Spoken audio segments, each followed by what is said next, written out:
relate to it. I mean, you've been in the teaching game for a long time, eh?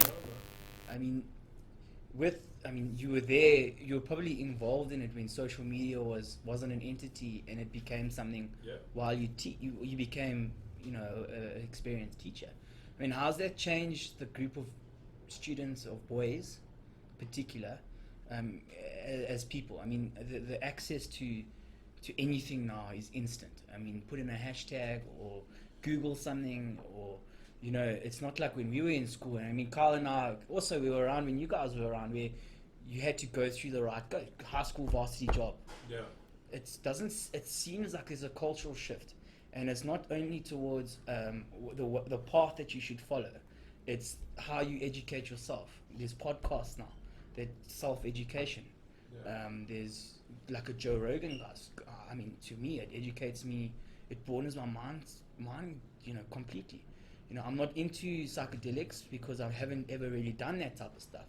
But he's broadened my mind to a point where this stuff isn't that bad because I've been brought up in that sort of environment. Conservative environment. So how have you found? Has there been an adjustment towards the way of thinking, on the way that you teach as teachers? I mean, Yeah, I think that's broadening kids just worldview quite a bit, in terms of what they have access to and how old they grow so young. If you understand what I mean. There's kids of 12, 13 years old. They've got smartphones. They have access to anything they want to see, anything they want to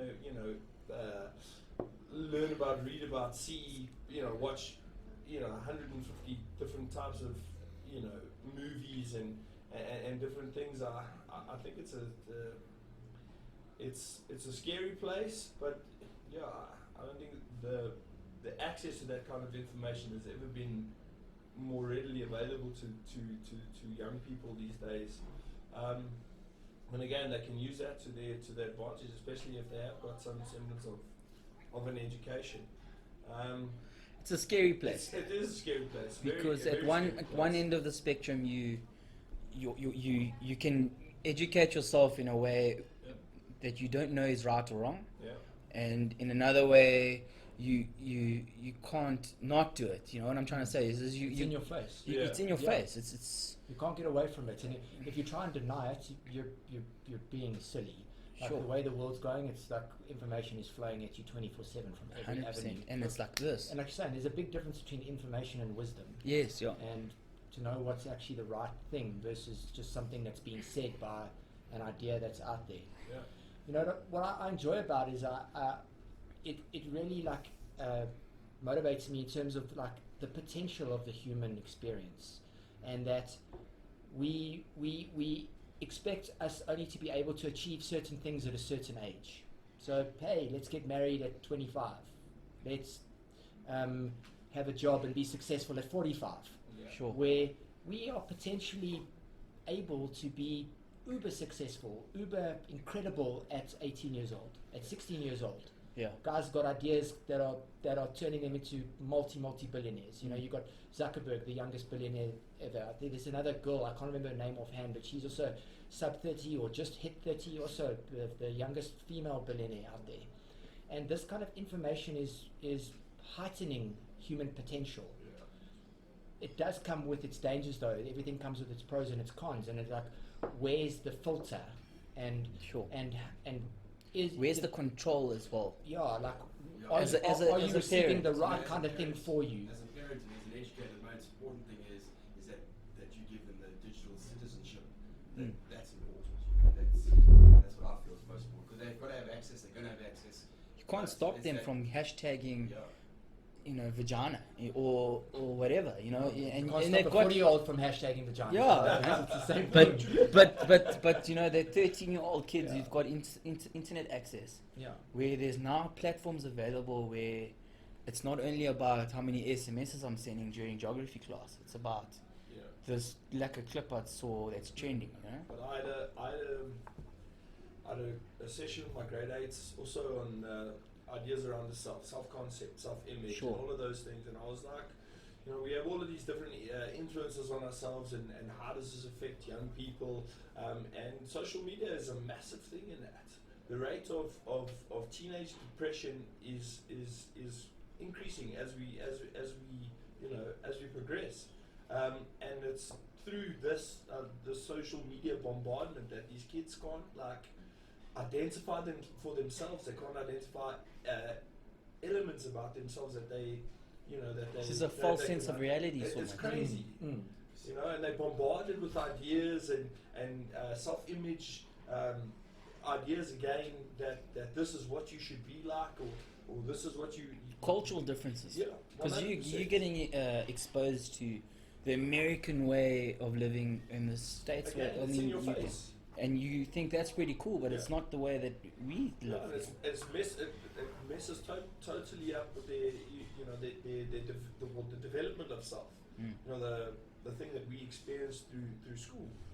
Yeah. And I'm not saying that it's go to school, go to varsity, get a job. That's the way to go, and people will change. But I think your identification of self and your ability to establish yourself as a leader or a follower and all of those things was a hell of a lot more easy back then. I think it's. I don't think it was easy. I just difficult. think that like you were put in the situation, you were put in the experience that facilitated you learning how to be a leader or how to be a follower. Like on social media, you are the boss.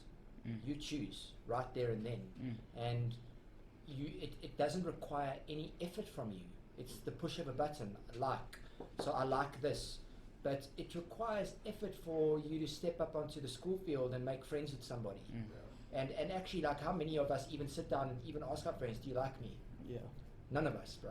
Don't like you. Yeah. No, after a couple of beers, I'll tell you. No, But it's a reality. Like, we don't do that. And kids, because they're so satiated by social media, it really does make them feel good, but they get lost in it, like you're saying.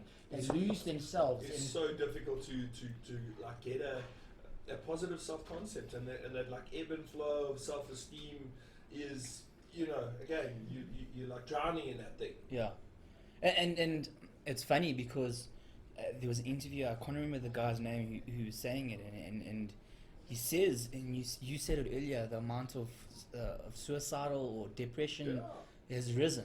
And there's a dopamine fix in this stuff. And it's like, okay, we're sitting around a table, we're about to have a meeting about whatever it is, the next big thing for EFC on a digital market.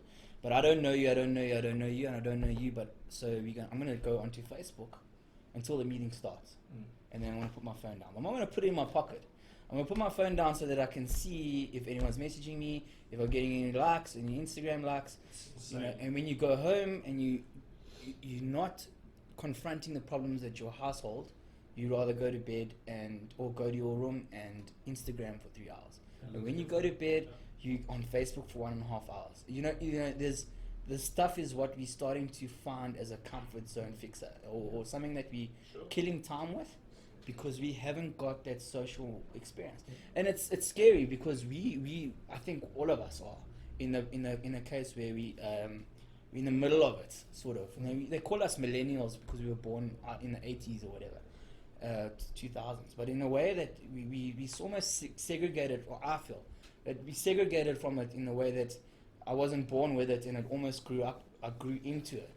So I don't relate to it as much as someone who was born and there was Instagram and Facebook. Dude, I think it affects us hugely, like even us now, we constantly on our phones. Yeah. You could be sitting across the table from someone you arranged to have lunch with, but you're on your phone, talking to your mate. And relationships with women.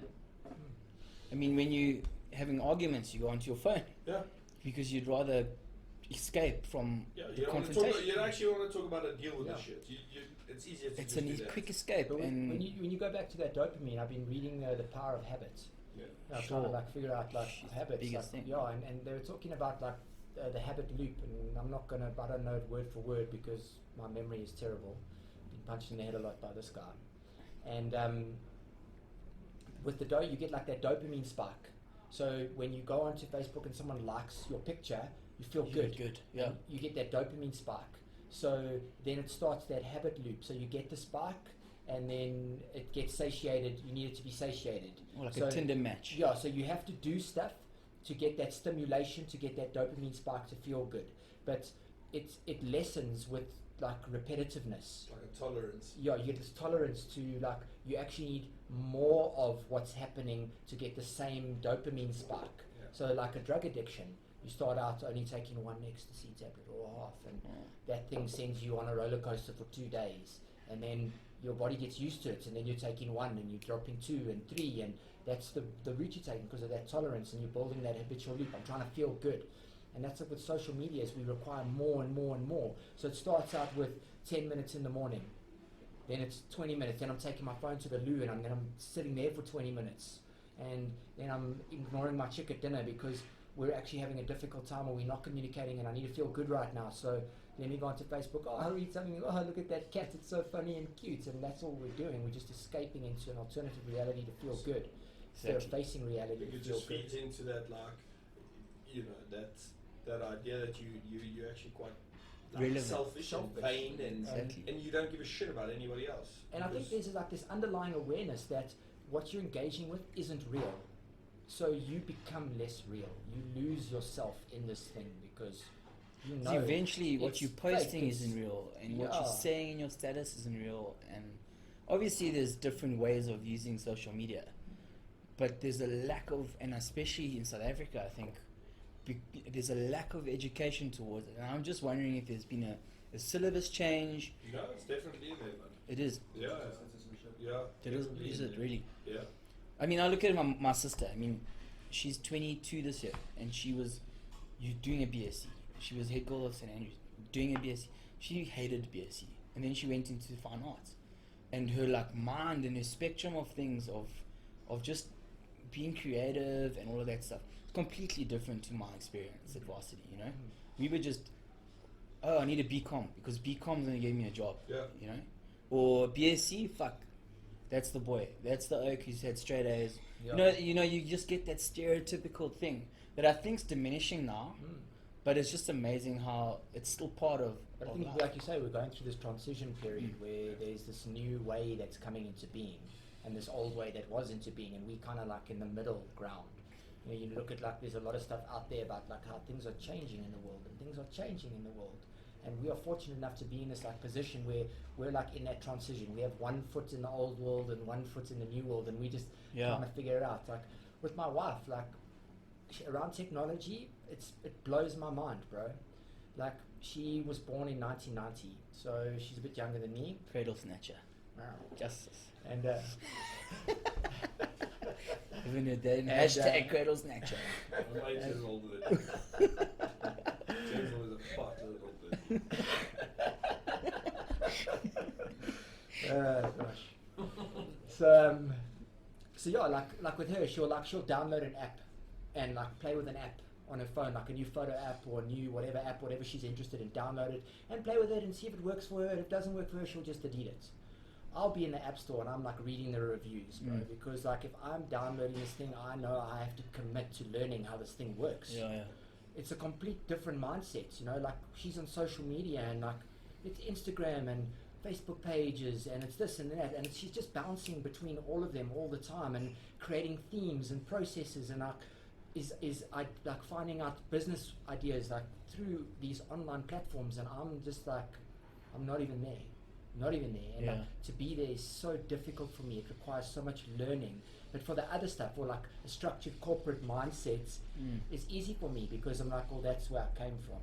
So there is this like distinctive shift in consciousness and behavior that's happening with younger. And there's a